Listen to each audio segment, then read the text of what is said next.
I'm Craven Van Candy. Like and subscribe and drop us a line. We trace the call. It's coming from inside the house.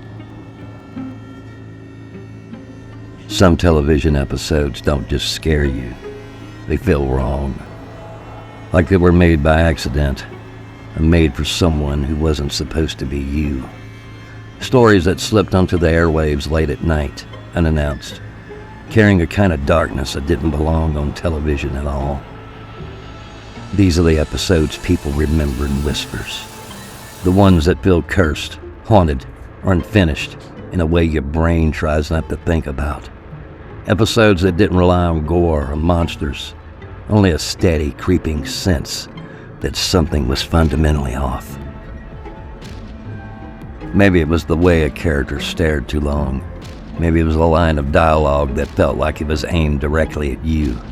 Maybe it was the silence, that heavy, suffocating silence that made you feel like you weren't alone in the room anymore. Whatever the reason, these episodes didn't just entertain you. They followed you into your bedroom, into your dreams, all the way into adulthood.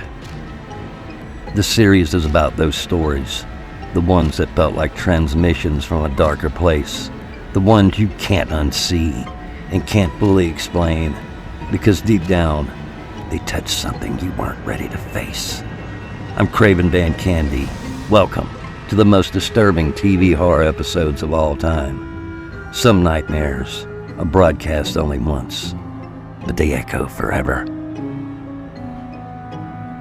Some horror lives in shadows, some in the supernatural. But then there are nightmares that come from inside your very own home.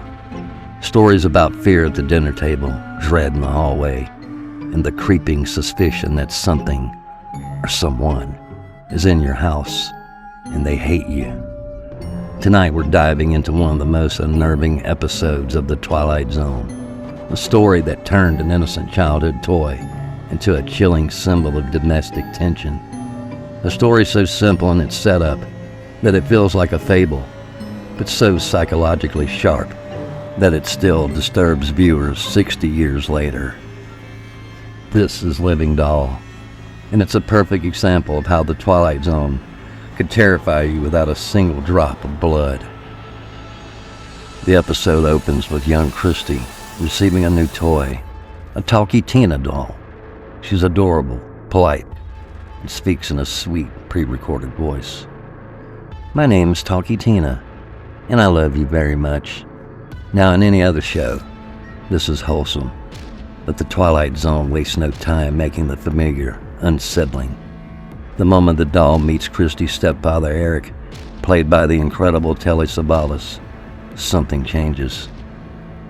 Suddenly, Talky Tina's voice becomes different, targeted.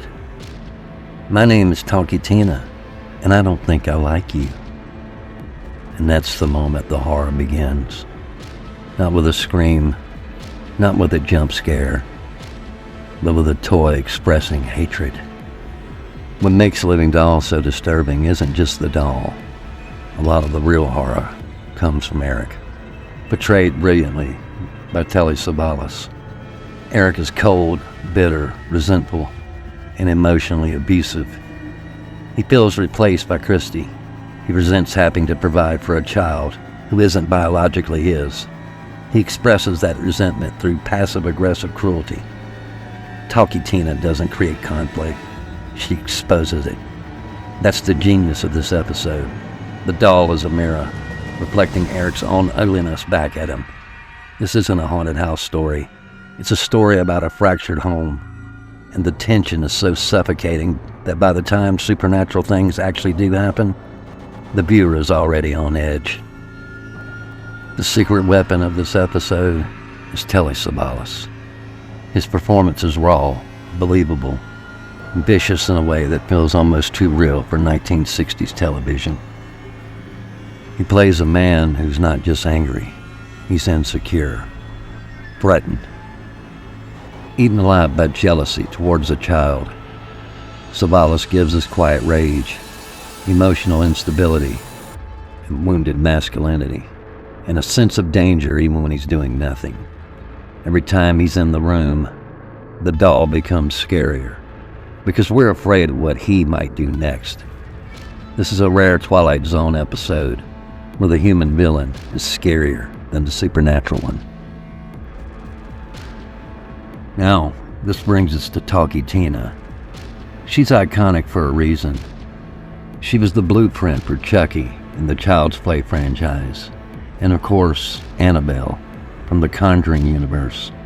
Basically, every evil toy and horror that came after. But what makes Talky Tina terrifying is her restraint. She doesn't have to even move.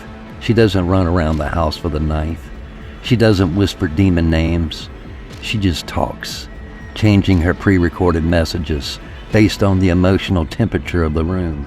When Eric tries to throw her away, "My name is Talky Tina, and you'll be sorry." When he tries to destroy her, "My name is Talky Tina, and I hate you." And the less we see her doing, the more imagination fills in the blanks.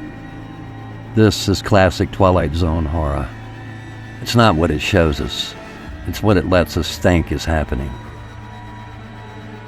Like many episodes, the living doll also follows a fable structure. Talky Tina represents the child's fear, the mother's passiveness, the resentment festering beneath suburban families, and karma in physical form. Just like the cursed objects of old folk tales, Talky Tina doesn't hurt innocent people.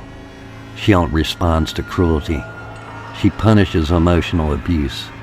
She is the unspoken consequence of Eric's behavior, the supernatural stand-in for Christie's inability to fight back.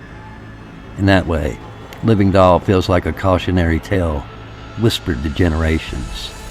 Be kind, because the things in your home remember you, and they remember how you treat them. It's not the doll that's cursed, it's the family. In the final scene, Eric falls down the stairs while trying to throw Talky Tina away. He dies instantly. The mother rushes in, horrified. The doll lies next to his body, motionless. Then she speaks. My name is Talky Tina, and you better be nice to me." The genius of this scene is that it works two ways. The literal interpretation, the doll killed him. Metaphorical interpretation, his own cruelty killed him. The doll simply became the symbol of consequences he refused to face. It's the perfect Twilight Zone ending. Ambiguous, ironic, and chilling. The Living Doll remains one of the most disturbing classic TV episodes ever made because it combines domestic tension with psychological horror, childhood fears, and supernatural ambiguity, and one of the most unforgettable villains in telesavalas. Talky Tina doesn't need to run, scream, or attack. All she needs is her voice, and for 6 decades, it has never stopped echoing. I'm Talky Tina, and I don't like you. If you're enjoying this most disturbing TV episode series, hit like and subscribe, as I mentioned in the beginning, and comment. Which one of these episodes or nightmares you would like me to tackle next? Because you see, sometimes the scariest things on TV are the ones sitting quietly on a child's shelf. Thanks for joining me. I'm Craven Van Candy, and wherever you may be, good morning, good afternoon, good evening, good riddance.